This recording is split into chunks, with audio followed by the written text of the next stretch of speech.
for coming tonight. My name is Sherry Proud, and I'm the Director of Parks and Recreation for the City of Coralville.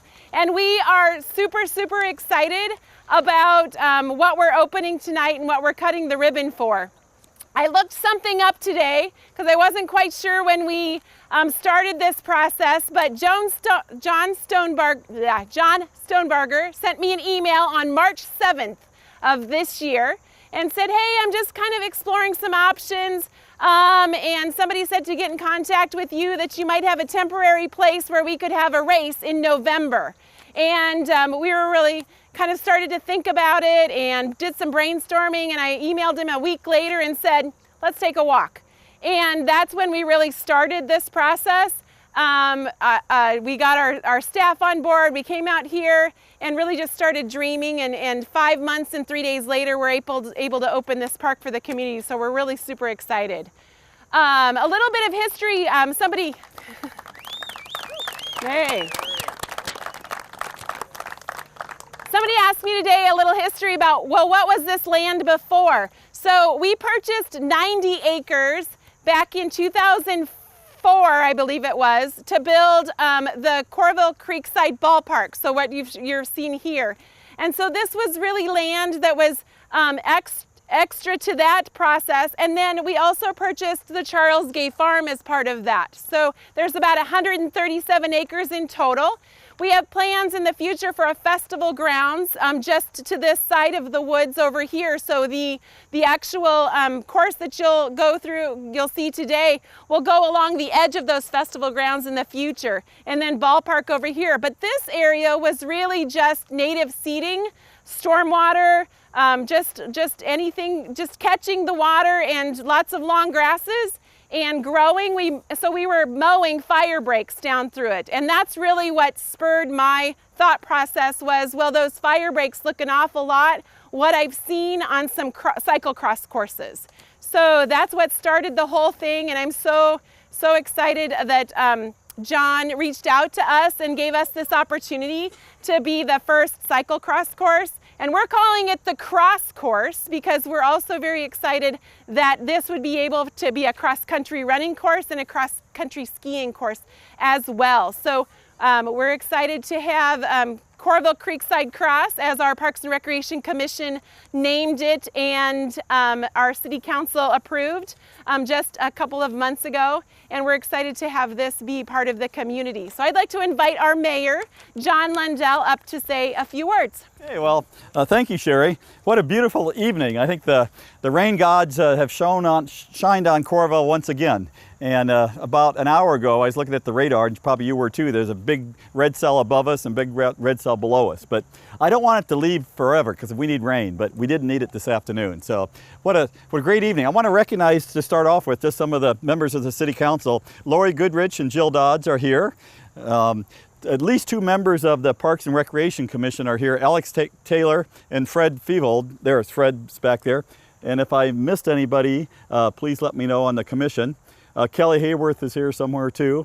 So anyhow, and then there's other staff too. A lot of people need to get the credit because nothing happens in Coralville without the great staff and commission members and volunteers that make things happen. And this is a great example of that. We're very proud of our parks department and our park system, and Creekside Cross Park is just another great addition to it. And it's a great. Sherry started to tell the story. It's such a great story that started back in March, like she said, when one of the local bicyclists asked about finding a place for a course to do an event, and it was just going to be a single event. And Sherry and her colleagues came out here and found this space, but they said, well, why do we want to do it just for a single event? Let's ramp it up a little bit and put a little more behind it and make it happen, and establish it as a cyclocross course, and perhaps cross country and cross country skiing as well. So it was a great idea, and it all happened without the help of any consultants. We didn't pay out any design fees or anything like that. Very few expenses. I think Sherry got 2 bills from the staff for materials to make this happen. But many hours of volunteer time, probably. I mean, raise your hand if you helped out with this. You know, see, I know there were some real long volunteer days that went into shaping this course, and it's really turned out really nice. So it's a great story, and we're, I think, very proud how we try and listen as a community to what the community wants and try and make it happen. And this is a good example of that. So it's the first one in Johnson County, and I believe only the third one in the state of Iowa, if the information I was given was correct. So I think that I've talked long enough, but thank you for coming out. It's my great pleasure to introduce Nick Sobosinski, right here. Nick is an avid bicyclist, and if you've never heard Nick speak before, you're in for a real treat. Well, I got the pleasure of speaking at a city council meeting a few weeks ago, so that's why Mayor Lundell has given me so much credit. But first and foremost, I just can't thank the city staff enough. Like I said, March is not that long ago. It was 6 months, less than 6 months ago, and we brought this whole thing together. It was faster than any of us imagined. It all started with an email between John Stonebarger and myself. I don't know where John snuck off to. But looking for a cross park to host our race, which was held up in Cedar Rapids in past years. And just with one little email rolling, it turned into this really quick, which just doesn't happen in this world very much anymore. And we were able to do it with just the great city staff, Sherry and Alex, down to the staff that works out here every day. Josh was a huge help and did so much work that he's probably not getting near enough credit for out here. And then John Stonebarger was just instrumental in making this happen. He's like the Energizer Bunny. The energy and the effort that he personally put into this place should not be discredited, and make sure you give John a big pat on the back and thank him for all the time and effort he personally put into this and really bringing this place to life. As these guys said, we've got an awesome course. It's super unique. We're the third one in the state to have a permanent cyclocross course, and I think we blow the other two out of the water in terms of what we can offer here at Coralville. We've got 2.6 miles and a ton of variability within that 2.6 miles. You can look back at the hillside, and that's kind of the start of the course here, and we've got those wonderful terraces Sherry talked about. And then the coolest part of the course, if you guys didn't get a chance to walk any of it, is actually everything that's back in the woods. So at the top of the hill, we dip into the woods, and this is where our volunteers really came up big, both at a Hawkeye Volunteer Day clearing some trail, our Iowa City Cyclocross Club volunteers, both people from the Goosetown Racing, from Iowa City Cycling Club, everyone chipped in to make this happen. And getting back into the woods, we've got an awesome bridge. We go up into the old barns of the Gay Farm, which is really, really cool and a really unique feature. And as I mentioned, just tons of versatility in that 2.6 miles. And that's a huge benefit to all of us as cyclists, because we can be out here, we can ride it differently per the conditions. So if it's too wet, we can change things. If we want to ride in a different direction, we can change things. Or if we need to close a section off, we can do that. And it's all really easy to do working with the staff out here and our local clubs. So as I said, 2.6 miles that we've got. At least 10 feet wide everywhere. In some places we've got 20 feet wide. Back in the woods area, we've got areas where we'll ride some places sometimes and other places other times. To kind of lay out the general ground rules of what we've got out here. To start off, we're open on Tuesdays and Thursdays only. Those are our hot lap days. Tuesdays, the course is going to be ridden counterclockwise. And Thursdays, the course will be ridden clockwise. So tonight, everyone will be riding clockwise, starting right at the corner of this barn and headed off to the southeast. All these rules are posted nice on this lovely shelter that I believe Josh put together for us in the last couple days. So did great work on that. But we've got all of our rules, a map up here, recommendations on when to ride and when not to ride. It is cyclocross, so we can ride this thing whenever we want, ideally, but we want to keep in mind what goes into riding a wet course and the work that's required to bring that back. It's definitely doable. We've got the volunteers and the staff to do it, but we want to make sure that we're not ruining the course beyond repairable damage. So we've got just some nice little guidelines up here. So use common sense in doing this.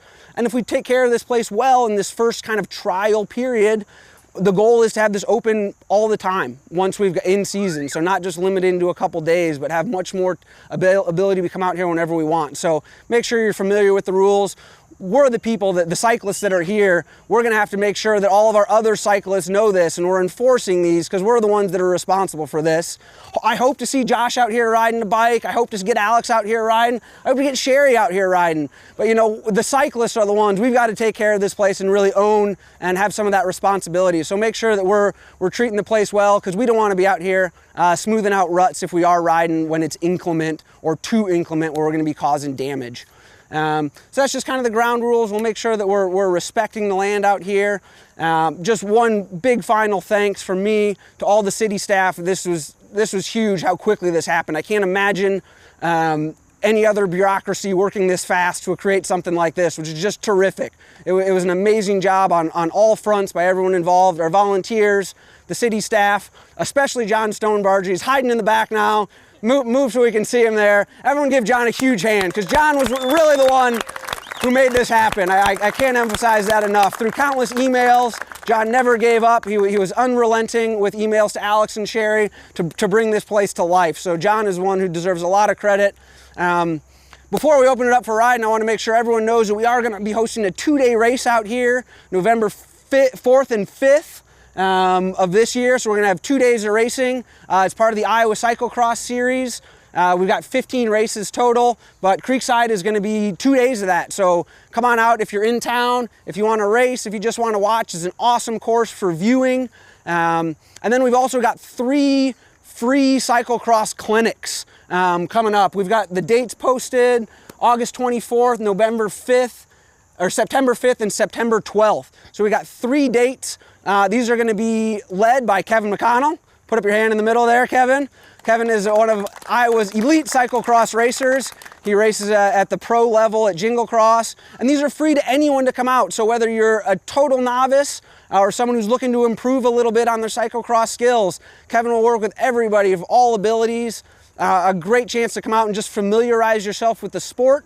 You don't have to have a cyclocross bike. You can really do it on a mountain bike or a hybrid if you wanted to. Just come on out and see what it's all about. Because cyclocross is one thing in the cycling world that's a really low barrier to entry. Anyone can get out and do this. I've heard a lot of city staff that have never done this before talking about it. I know Schaumburger's here. He's going to race. He's throwing down with Terry, I think, later on this year.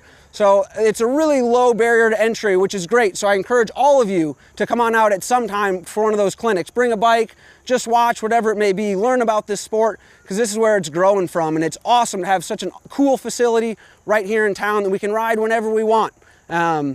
Another huge thanks to everyone who took part in this and everyone who's going to take part in this now, because now all of us get a chance to own this, which is great.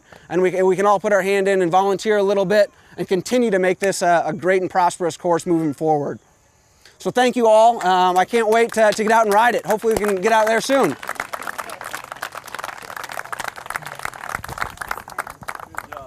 I'd like to just finish up with, some of those same thank yous. Our park staff could have looked at me like I was completely crazy when I broached this subject, but luckily Alex had already ridden last year in Jingle Cross, and Josh knew what cyclocross was all about, and Alan Lancaster he's out here on a regular basis. This is his baby, and we took a walk and they embraced it from there, ran with it, helped design it, really saw the vision with John and Nick and all the group with Iowa City Cyclocross and with ICOR, and made this happen. So thank you to all of those staff members to